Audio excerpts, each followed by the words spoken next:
is that distraction makes you to lose opportunities and divine visitation. Oh, when I studied about the man at the pool of Bethesda, I wept. So what could be addressed in one day, somebody can look for it for 38 years. That means time is not the issue. It is you missing Kairos moments that is the issue. That thing that man suffered for 38 years, he had no business suffering for 38 years. But you know what his problem was? When the water is stirred, he could not enter. Do you notice that even when Jesus came to him, he almost missed that opportunity? Jesus asked him, son, will thou be made whole? What is the answer? Yes, Lord. He entered stories. He started talking. I have no man. When the water is stirred, there's nobody to carry me. Somebody enters before I enter. And he was talking. Jesus had to shut him up. So you discover the man did not miss the water because there was nobody. He missed the water because he was distracted. He couldn't discern the moment of visitation. And if you miss your visitation, your life ends up in calamity. In Luke 19:44, the Bible said Jesus wept over the city. And what was his cry? He said, you do not know the time of your visitation. There are many people who are looking at me here that have had more opportunities than the greatest men in this country. Abraham Lincoln said, I will study and wait. He said, the opportunity will come. You give yourself to distraction. I know a young man those days in the university, sir. Even when we are writing exam, this guy will play PST money, Pro Evolution Soccer, and then he will come to class and be looking for who to copy from. This was a very intelligent young man. In fact, his father was a senior director somewhere. He would have given him a job with ease. But the guy wasted his opportune moment on top of video game. And then you ask many naive young people, they say, is it a sin? No, it's not a sin. But when you continue, after a while, you will serve your genius. Because you will pay for your distraction. You know, the way life works is that we live in cycles. Some of us, our cycles are 3 years. Some is 5 years. Some is 7 years. Some is 10 years. Satan does not come every time. He waits for your Kairos moment. So you can be fasting 40 days fast every three months. You are doing it. One year passes. 2 years pass. When you come into the 5th year, that is your year of visitation, then Satan begins to plot traps. Suddenly you go to work, they show you a juicy opportunity and say all you need to do is to add 2 zeros and we will share the money. Suddenly somebody calls you and you check which number is this, and they say it's Victor. Have you forgotten me? Where were you 4 years ago? That is where one Linda will call you from nowhere and say, I'm in town. Is this the first time you are coming to town? And then one moment of distraction will waste the 4 years of preparation. And then your life becomes an abomination. A point will come, even you will be tired of living. Because life will become a plague. Not because God does not love you. Not because God does not care. But because you have lost too many opportunities. And so a point comes, even you give up on life. Ask those you see making impact. They will tell you they were not the best. If they are honest, they will always tell you a friend that was more gifted. They will always tell you a friend that was more anointed. They will always tell you a colleague that was more intelligent. But why did they come? They remain focused. Many times I fear for gifted people. They are always never stable. And then you check after 10 years, 15 years, 20 years, the people you call average, they end up emerging as leaders. You know why? They know that they don't have too much advantage. So they maximize their life. The ones who think, come on, they know everything. They waste their lives and life becomes a redo. They sit down, they see the people they taught. They see the people they imparted. They see the people they raised. All of a sudden they are in front and they are wondering, how did I end here? One of the reasons is that you lost opportunities. When those windows open, may God grant you grace to discern it. Dangers of distraction.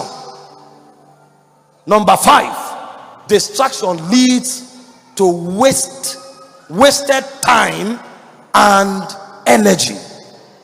People who are distracted, they waste their time and their energy, and when you ask them, they cannot account for it. Don't go too far. Ask yourself, what did you do with today? This same today that we are talking about, somebody heard God clearly today, somewhere. I received a direction for destiny. This same today that we are talking about, somebody made $1 billion. This same today that we are talking about, somebody completed a project. This same today that we are talking about, somebody traveled to a place and opened the door for somebody. If you were to give an account of today, what will you use to justify today? Because when you hear messages like this, it's quick to start looking around people that you think are failures. If you are not careful, you will be failure in motion. Your own manifestation has not just come. The same today that some of us cannot point at anything we have done. There are people who have done 10 things that either impacted somebody, impacted a nation, or impacted their own lives. If you cannot point anything that you have done today that either impacted you or impacted somebody or gave glory to God, you wasted today. What that means is that in your age, today is 0. You know what God taught me many years ago?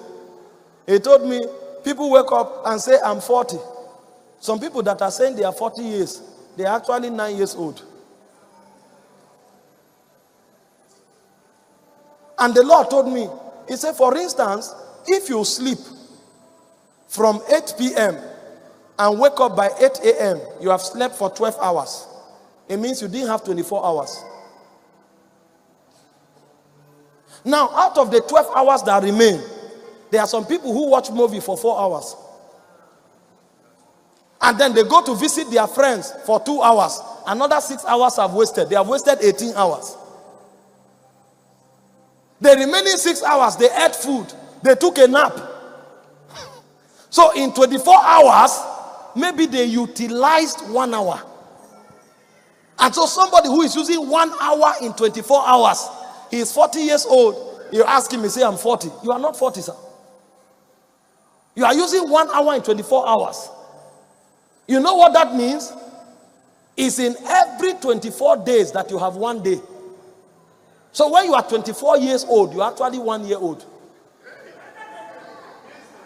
When you are 48 years old, you are 2 years old. That's why when you look at them, they can't do anything. At 40, they don't have direction. At 40, they need their father to send them money. At 40, they are complaining the country is too hard. Because they are not 40, sir. They are 12 years old.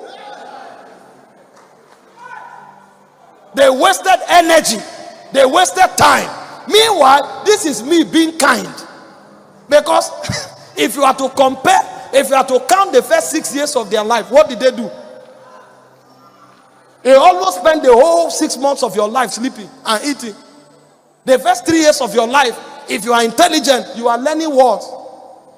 So acute learning actually begins from 5 years old. So even the first 5 years of their life is not counted. So don't count people by their age. Count them by their impact. Because the proof of how old they are is in their impact. That's how much investment they've had with their time and their energy. Am I being too hard? Okay, let me encourage you. I want to prophesy. It's like this message, you don't like it.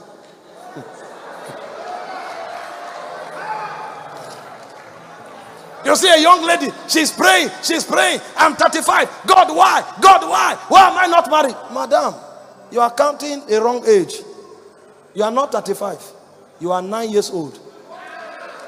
Because this lady who is angry with God that she is 35, there's no husband, she can't cook.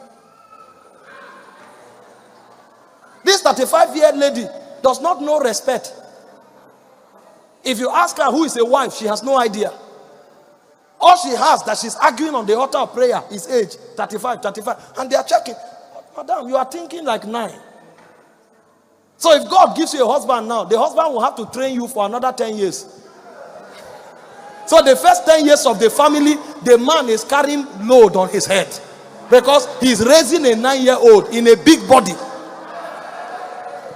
And there are some men who are 40. All they have is a big chest from a gym. They cannot make any positive contribution to destiny. They are not responsible. They cannot even provide 1 meal a day. No value to show. And then when you meet them, they say, this country is not easy. Imagine, I'm 40 years old. See my life. Who told you you are 40?